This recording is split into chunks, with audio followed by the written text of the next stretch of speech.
श्री शिवाय नमस्तुभ्यम। दोस्तों, मेरे चैनल में आप सभी का स्वागत है। आज हम वीडियो में बात करने वाले हैं डाला छठ व्रत के बारे में, जो कि 17 नवंबर को पड़ रहा है। और छठी मैया का जो व्रत है, यह अपने सब संतान प्राप्ति और संतान सुख के लिए इस व्रत को धारण करते हैं।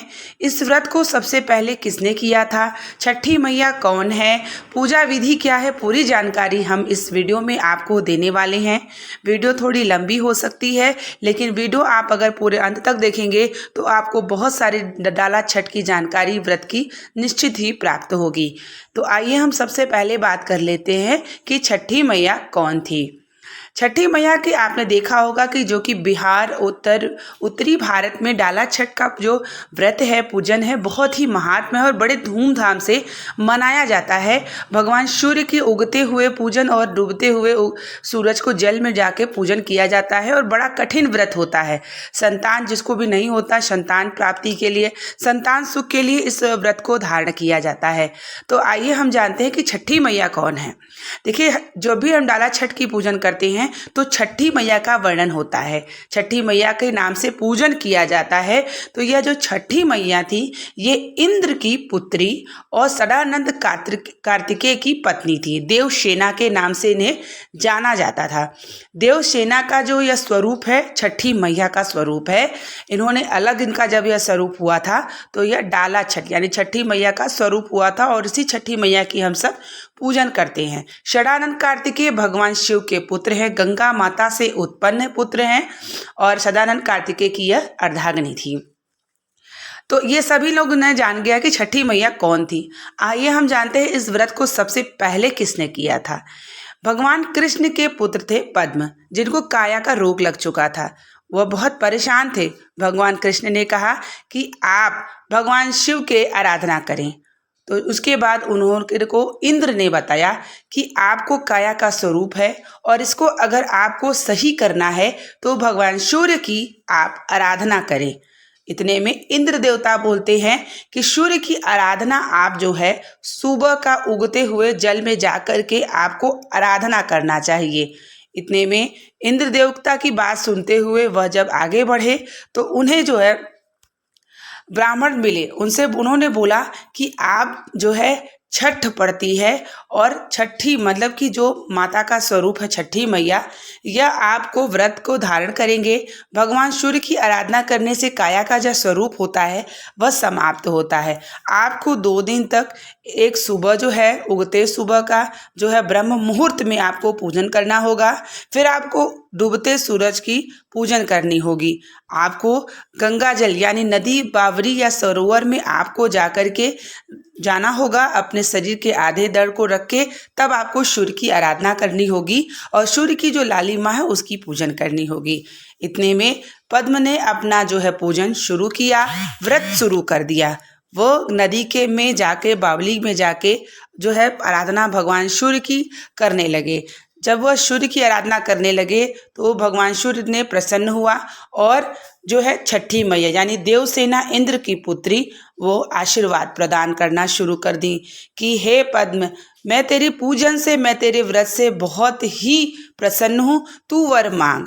इतने में पद्म ने कहा कि आप मुझे वर इतना दे कि मैं जो शरीर की काया का रोग लग गया है, इस रोग को समाप्त करें। इतने में छठी मैया ने आशीर्वाद देते हुए कहा कि तेरा रोग भी समाप्त होगा और जो इस व्रत को धारण करेगा, इस नियम के द्वारा जो तूने नियम किया है, उसके घर में कभी भी समृद्धि की कमी, कभी भी आर्थिक की कमी, कभी भी संतान की कमी और अन्य कोई परेशानी उसके घर में छू भी नहीं सकता।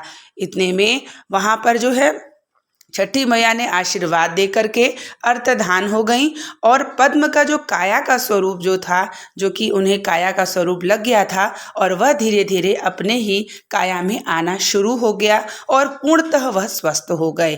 तभी से ये डाला छठ व्रत का नियम हो गया, क्योंकि भगवान कृष्ण ने अपने पुत्र को बताया था इस व्रत के बारे में, सूर्य भगवान के व्रत बारे में। सूर्य भगवान ने बताया कि आप इस तरीके से छठ मैया की पूजन का वर्णन किया था, तो इसीलिए संतान प्राप्ति, संतान सुख का भी वर्णन हो जाता है।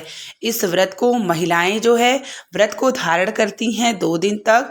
तीसरे दिन उनका व्रत का पारण होता है और उगते सूरज और डूबते सूरज की पूजन की जाती है। आपने देखा होगा कि ब्रह्म मुहूर्त में इसकी पूजन किसी नदी बावली में जा कर के महिलाएं अपने आधा धड़ को और हाथों में सूपा लिए हुए, आपने देखा होगा सूपा लिए हुए पूरे सूपे को भर के और जो है छठी मैया का पूजन करती हैं, दर्शन करती हैं और भोग समर्पित करती हैं। तो इसी तरीके से वर्णन जब होने के बाद सभी महिलाएं इस व्रत को धारण करती हैं संतान की सुख के लिए। छठी मैया कोई और नहीं, इंद्र की पुत्री थी देवसेना और सदानंद कार्तिकेय की पत्नी थी ये, और इनका दूसरा स्वरूप था छठी, यानी छठी का स्वरूप माता जो भगवान सूर्य की जो बहन है जो है छठी मैया है। तो छठी मैया की जो पूजन इसी प्रकार से की जाती है। उम्मीद करते हैं कि आप लोगों को ये कहानी पूरी समझ में आ गई होगी, जो कि छठ जो है व्रत 17 नवंबर को है और पूरे भारत में क्या बहुत ही धूमधाम से इस पर्व को मनाया जाता है। भगवान सूर्य जो है काया को बदल देते हैं। अगर किसी के शारीरिक काया पीड़ा होती है, जैसे कि आपने देखा होगा कि शरीर में किसी भी प्रकार का चर्म रोग भी हो जाता है, तो सूर्य भगवान की आराधना की जाती है। सूर्य भगवान को जल समर्पित और उनका व्रत धारण किया जाता है। उसी प्रकार से जो है हमारी छठी मैया होती हैं, इनके पूरे वर्ष में जो है छठी मैया की पूजन हम सभी जो है करते हैं कार्तिक मास में, जो कि अभी आने वाली है। माताएं अपने घर जा कर के, जो भी बाहर लोग रहते हैं अपने घर जा कर के इसे धूमधाम से पूजन करते हैं, और जो अर्घ दिया जाता है भगवान सूर्य को, वो अपने पुत्रों के द्वारा या अपने अन्य परिवार के द्वारा जो है उनको अर्घ दिया जाता है उनके जो है सूपा में। इसका वर्णन बहुत महत्वपूर्ण है। और कोसी चढ़ाई जाती है, ठुकुआ चढ़ाया जाता है, बहुत सारे पुष्प, बहुत सारे फल फ्रूट, बहुत सारी चीज़ें जो है चढ़ाई जाती है छठी मैया को। और बहुत सारे लोग मनोकामना भी मांगते हैं कि जिसके घर में संतान नहीं है, लोग मनोकामना मांगते हैं कि हे छठी मैया, अगर हमारे घर में संतान हो गई तो मैं भी अगले वर्ष आपकी जो है कोशी भरूंगी या पूजन व्रत को धारण करूंगी। तो इस व्रत का वर्णन यहीं से शुरू हुआ। भगवान कृष्ण के सबसे पहले पुत्र पद्म ने इस व्रत को धारण किया था और माता जो है छठी मैया ने आशीर्वाद प्रदान किया था कि इस व्रत को जो भी धारण करेगा उसके समस्त जो है परेशानियों को मैं समाप्त करूंगी। इस तरीके से इस व्रत का वर्णन है। उम्मीद करते हैं कि ये कथा, ये जानकारी आपको पसंद आई होगी। चैनल पे नए जुड़े हैं तो प्लीज़ चैनल को सब्सक्राइब कर लीजिए और इसे ज़्यादा से ज़्यादा शेयर करिए, ताकि बहुत सारे लोग जो जुड़े होंगे छठी मैया के बारे में उनको भी जानकारी प्राप्त हो। छठी मैया की कथा सुन के भगवान करे उनकी सारी मनोकामना पूर्ण करे। और अगर आप व्रत नहीं भी रहते हैं तो जहाँ पूजन होती हो आप ज़रूर ही जाएँ भोर में, और शाम को उगते सूरज उगते सूरज की दर्शन हम सभी को डाला छठ के दिन जरूर करना चाहिए। और आंचल फैला के छठी मैया से अपने घर की हर एक परेशानी की विनती करनी चाहिए। छठी मैया सबकी झोली भरती हैं और आपकी भी झोली भरेंगी।